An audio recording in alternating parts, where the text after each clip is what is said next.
योग मुद्रा।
शांत भाव में आपका स्वागत है।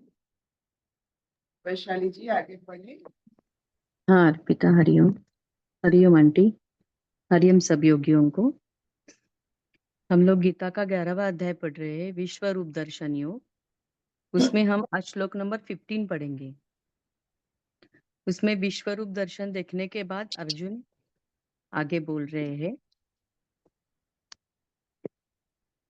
अर्जुन उवाच पश्यामि देवांस्तव देवदेहे सर्वांस्तथा भूतविशेषसङ्घान् ब्रह्माणमीशं कमलासनस्थं ऋषिञ्च सर्वानुरगांश दिव्यान् पश्यामि देवांस्तव देवदेहे सर्वांस्तथा भूतविशेषसङ्घान् ब्रह्माणमीशं कमलासनस्थं ऋषिञ्च सर्वानुरगांश दिव्यान्।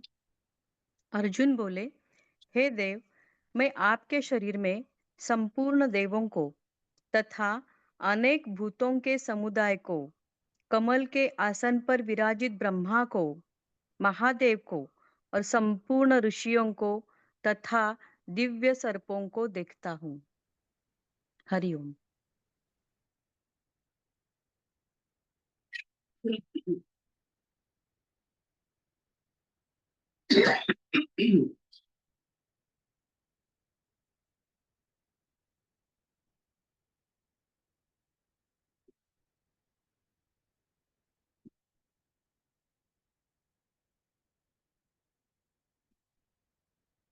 विश्व रूप के दर्शन।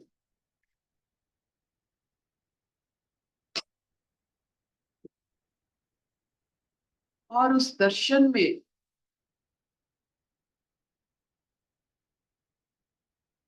पहला अनुभूति अर्जुन की, अब अर्जुन की श्रीमुख से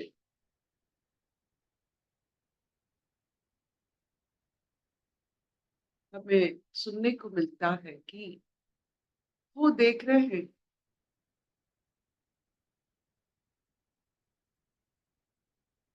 जो भी वो सोचते हैं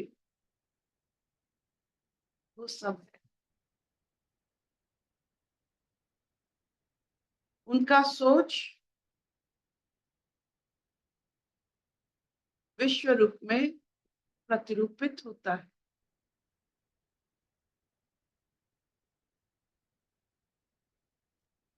और हम लोग क्या देखते हैं, दर्शन क्या होता है?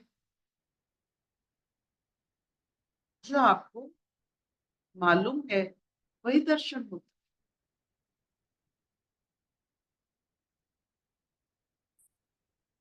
अर्जुन जी को सब दर्शन होने लगे। सब का मतलब क्या?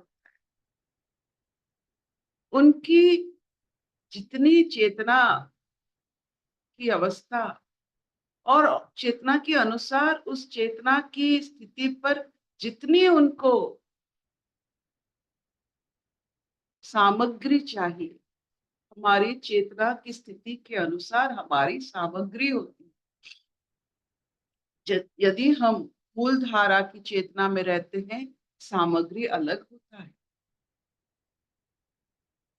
आहिस्ता आहिस्ता जब हमारी स्थिति बदलती है, हमारा सोच में सामग्री भी बदलते हैं।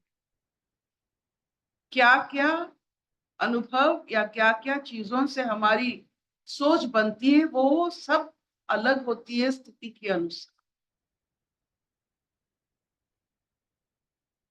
जब अर्जुन जी की स्थिति अभी जो भी स्थिति में है, उनकी दर्शन अभी विश्व रूप देखने के लायक बन गया है।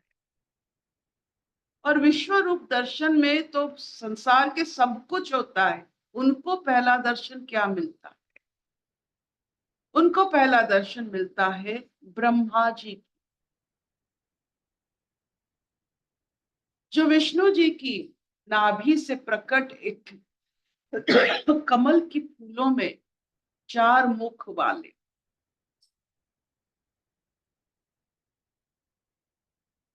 और विष्णु जी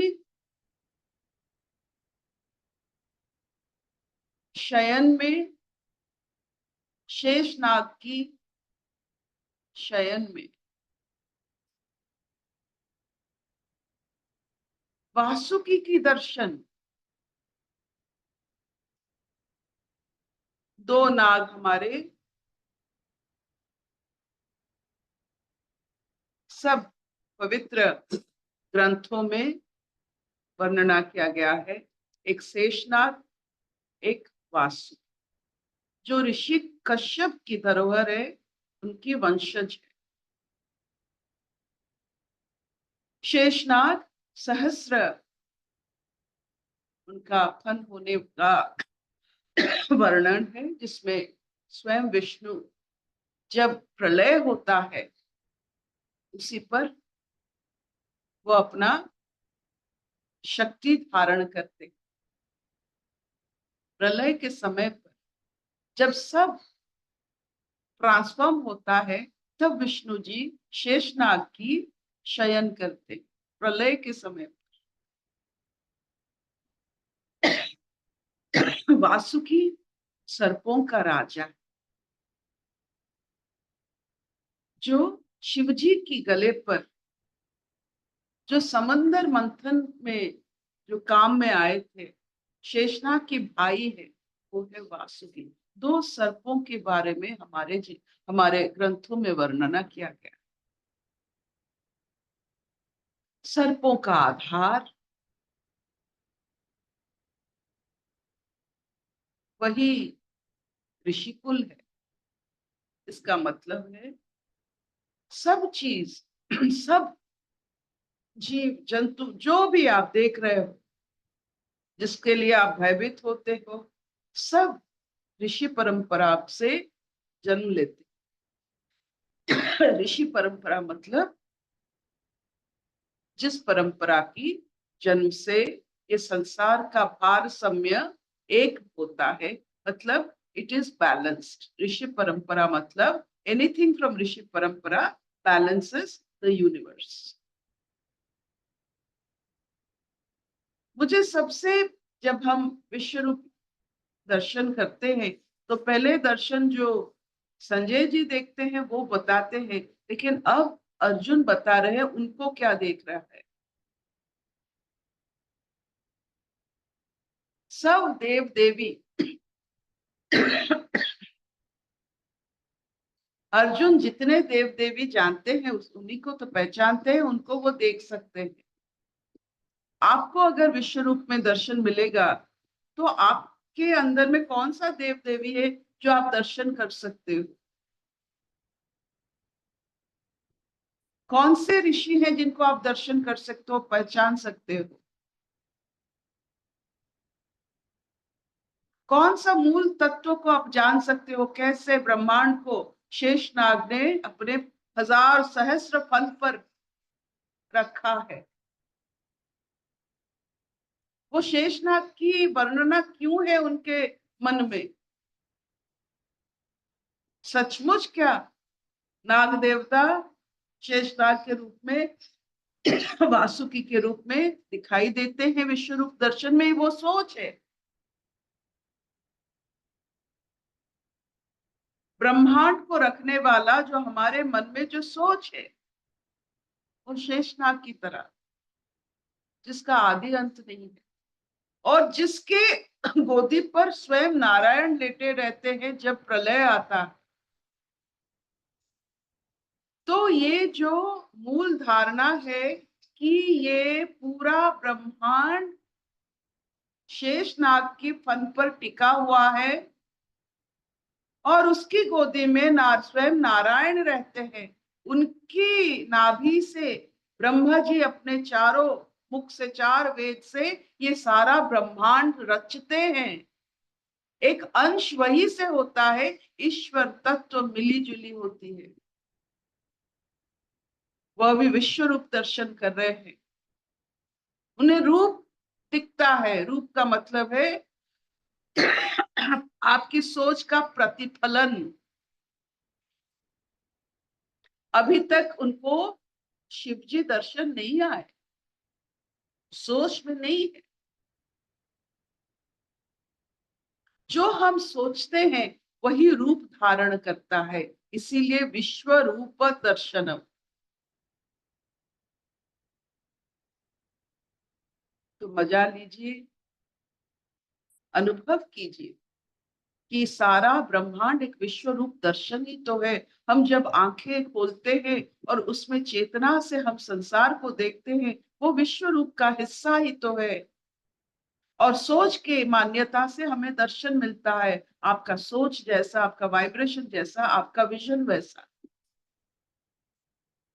सोच से, आपकी सोच से एक आपको मूल वाइब्रेशन या अनुकंपन होता है। सब यहाँ कंपित होते रहते हैं। अनुकंपन मतलब सबका एक फ्रीक्वेंसी होता है। हर चेतना लेवल का एक फ्रीक्वेंसी होता है। मृत्यु में वो शून्य हो जाती है, और जितना जितना आप आपका फ्रीक्वेंसी बढ़ाते हो उतना आपका चेतना अवस्था, दर्शन सामग्री उसी हिसाब से मिलता है। आप किस लोक में हो? हम तो लगता है हम भूलोक में है, लेकिन कैसे चेतना के माध्यम से हम लोग परिवर्तन करते हैं। जिस लोक में हम रहते हैं उसी हिसाब से हमें सामग्री और रूप दर्शन करने को मिलता है। लगता है कि सब एक ही जगह है, नहीं। स्कूल में लगता है कि सब स्कूल में पढ़ रहे हैं, नहीं, सब अलग कक्ष में है। सबकी चेतना लेवल अलग होता है। हम सब एक ही जैसा, एक ही संसार में, एक ही धरा में बैठे हुए हैं, लेकिन चेतना के अनुसार से हमारा अनुरूप, हमारा जो कंपन होता है उसी हिसाब से चेतना पर हमारी दर्शन होती है। सबको विश्व रूप मुबारक हो और सबको विश्व रूप देखने को मिलता है। आप क्या देखते हो ये आपकी चेतना का स्तर है।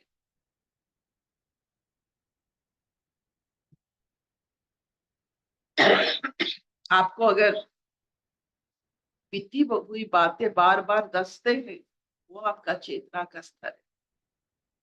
आप पाताल, रसातल, तलातल में हो, उस स्तर का कोई वर्णना सिर्फ अंधकार है। जिस स्तर का वर्णना रोशनी होता है, जिस स्तर का वर्णना सूरज होते हैं, उसी से शुरू होता है आपका गति।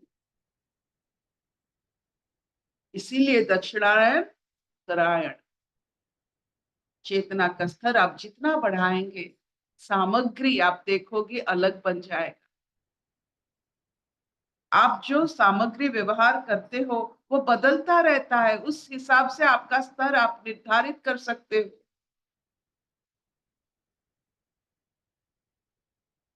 आप खाने पीने का हो, आपकी सोच का हो, आप कौन से स्तर में हो, उसी से पता चल जाता है कि आपका सोच, फैब्रिक। आप हम लोग सब जो समझते हैं कि हम पहनते हैं, ये वस्त्र पहनते हैं, हम सोच पहनते हैं। सोच ही हमारा वस्त्र है। उसी हिसाब से हमारे ब्रह्मांड में ये वस्त्र, जैसे from your clothes you are known in your society, so आपकी सोच से आप ब्रह्मांड में आपको पहचाना जाता है।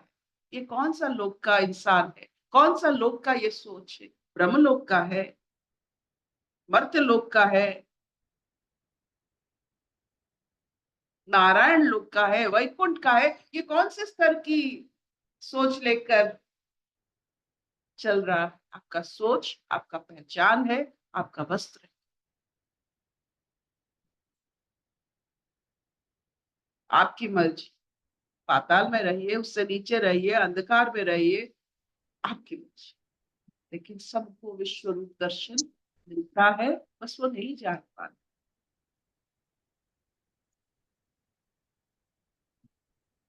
क्या इतना चलेगा? हम्म, बहुत सुंदर, बढ़िया बताया। कोई प्रश्न? प्रश्न? हम्म, सारा अर्पिता, हमारी ही दृष्टि को शोधन करने के ऊपर ही ये सारा का सारा ज्ञान, कि हम ये देखने लायक बन जाए कि सब कुछ तो ऑलरेडी है, लेकिन हमारी ही जो आंखें हैं वो देखने के लायक नहीं है। इसलिए उस आंखों से परे वो देखने वाली चेतना, वो देखने वाला जो दिव्य दृष्टि है वो खुल जाए। यही आप बता रहे हो। मैं कुछ नहीं बता रही हूँ। अर्जुन अर्जुन जी को समझने की कोशिश कर रही हूँ। और ईश्वर की जो इतना दया है, विश्व रूप दिखाने की जो उनमें ममता है। सब तो एक आकार प्रकट करते हैं, लेकिन जो नारी मातृत्व को प्रकट करता है, कितनी दया से मातृत्व प्रकट होती है। सब नारी होते हैं, लेकिन सब माँ नहीं होते। जो मातृत्व प्रकट करते हैं वो माँ है।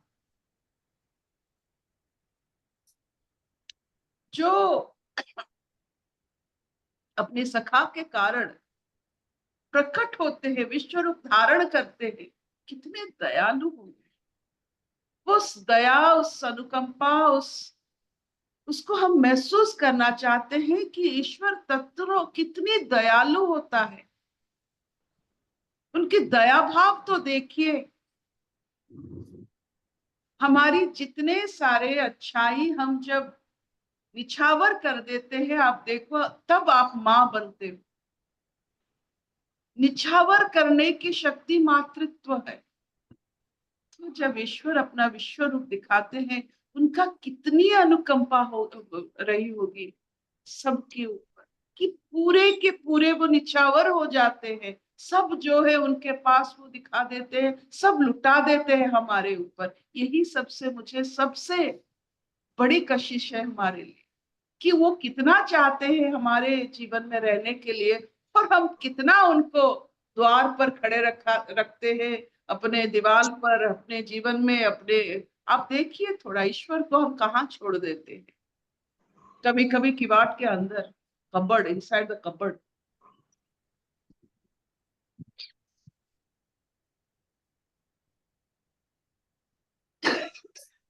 many a times I've seen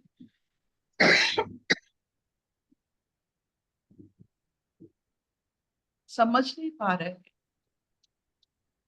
मूर्ति एक एंटीना होता है पकड़ने के लिए, जैसे टेलीविजन का एंटीना था, वो सब पकड़ने के लिए। मूर्ति एक सिर्फ एंटीना है ईश्वर तत्व को धारण करने के लिए। हम मूर्ति रख लेते लेकिन विश्वास नहीं कि वो ईश्वर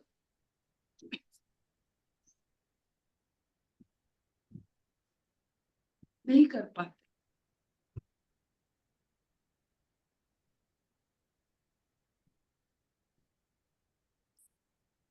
अशतो मा सत्तमय तमसो मा ज्योतिर्गमय मृत्युर्मा अमृतंगमय। सर्वे सुखिनः सन्तु सर्वे सन्तु निरामया सर्वे भद्राणि पश्यन्तु मा कश्चित् दुःखभाग् भवेत्। ओम शांति शांति शांति। कोई प्रश्न?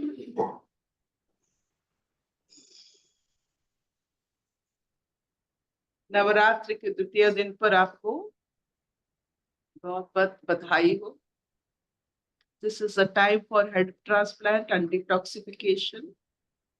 ये जो 9 दिन हमें मिलता है 6 महीने में, ये तो होता है 6 नवरात्रियां होते हैं। हम सिर्फ 2 नवरात्रियां मनाते हैं, चैत्र और ड्यूरिंग आवर पूजा। ये नवरात्रि की एक बहुत बड़ी महत्व है कि this is the time for detoxification of your body. जो आप नेचुरोपैथी में करते हो, आयुर्वेद में करते हो, ये हमारे समय है कि जब अभी समर एंड रेनी सीजन के बीच में ये जो समय आता है, तो we need to make a body in different zone. तो ये 9 दिन, पहला 3 दिन ईट वंस, चावल जो खाते हो खाओ, eat once 3 days. Next 3 days don't eat chawal, take those which is uncooked, जो जिसमें आप अग्नि नहीं डालता, अग्नि के माध्यम से जो बनता है, वो 3 दिन हम नहीं खाते। फिर लास्ट 3 दिन only liquid. This is the best detoxification. You go to any naturopathy center, any Ayurveda center, this is the way you detoxify. That's all.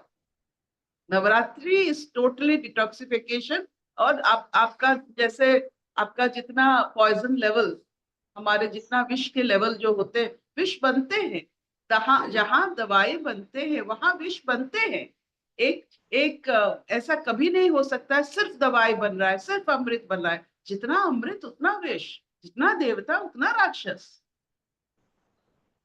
तो ये विष को निष्कलन करने के लिए ये नवरात्रियां होती है। बहुत शक्ति की जरूरत होती है, और जब आपकी मानसिक शक्ति वृद्धि होती है, ये काम में लगता है आपके जीवन में। जब अपने आहार और आचरण में आपका शक्ति आ जाती है, आपके जीवन में ये जो शक्ति आपके काम में लगते हैं कि मैं कुछ भी कर सकती हूँ, खाना बंद कर सकती हूँ। ये सबसे बड़ा शक्ति उपवास है, एक शक्ति।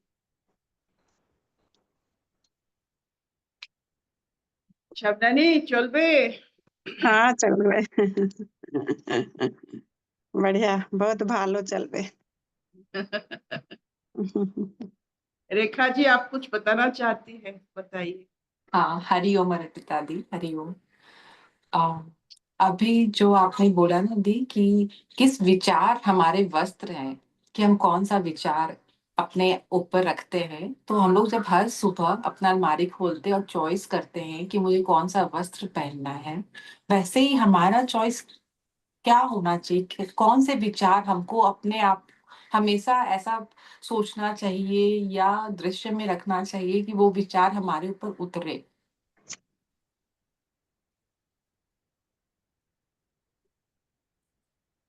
आप देखिए, विचार जो है वो आपकी पावर ऑफ डिस्क्रिमिनेशन, विवेचना पर निर्भर करता है। विवेचना श्वेत हंस मां सरस्वती की एक शक्ति रूप। तो जो जितना विवेचना को व्यवहार किया है उतना ही उसका विचार बनता है। विवेचना से विचार। तो विवेचना शक्ति को पहले बात करते हैं। श्वेत हंस जैसे पानी और दूध को अलग कर सकता है, क्या आप ईश्वर और माया को अलग कर सकते हो? अगर कर सकते हो तो विचार आपका वैसे बनेगा।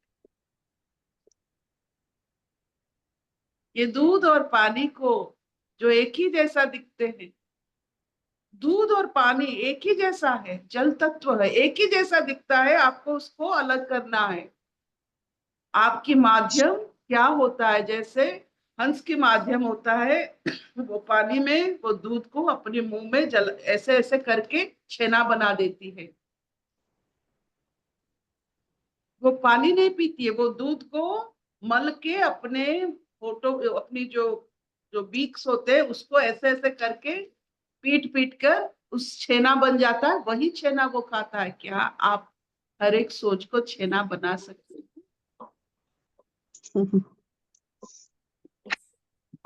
विवेचना शक्ति वही आपके जीवन में वही सच लगेगा और वही झूठ लगेगा। आपकी विवेचना शक्ति आप ही का त्याग और तपस्या का एक धारा है, एकमात्र धारा है, सब धारा नहीं, एकमात्र धारा है आपकी विवेचना शक्ति, जो तपस से और त्याग से बनता है। विवेचना नहीं बन पाती है। अब इंद्रियों को सुख देने के लिए कोई विवेचना की जरूरत नहीं है। विवेचना शक्ति माँ की होती है। बच्चों को क्या दे, क्या दे, क्या ना दे, आपके लिए आप भी खुद देखो। विवेचना शक्ति अपने बच्चों के लिए जैसे लगाते हैं, खुद के लिए भी वैसा लगाओ। क्या ले, क्या ना ले, ये त्याग से बनता है।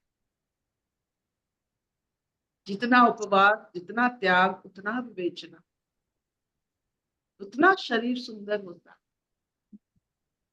और मानसिक स्तर पर आपका बहुत बहुत कम बादल रहता है, सोच ही नहीं रहता है। सोच बनता है लेकिन बहुत पतला। कौन सा वस्त्र सबसे अच्छा लगता है और वेरी वैल्यूएबल? प्योर कॉटन, जो बहुत पतला होता है।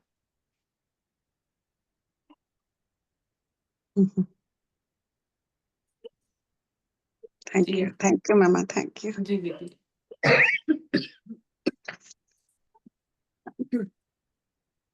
अभी जैसे गीता जी पढ़ रहे थे तो उसमें विश्व रूप का दर्शन है, इसीलिए विचार में जब आप बोल रहे थे ना तो वो आ रहा था कि भगवान बहुत बड़े हैं, बहुत विश्व रूप है, उनमें सब चीज दिख रहा है।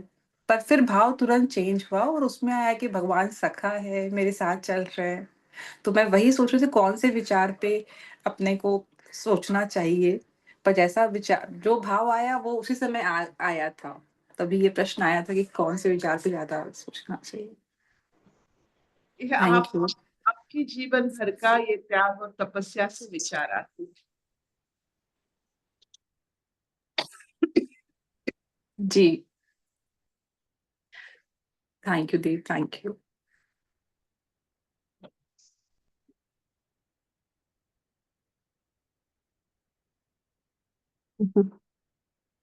बोलो वैशाली। बहुत कोशिश की आंटी विचार बदलने की, नेगेटिव से पॉजिटिव सब सर्कस किया।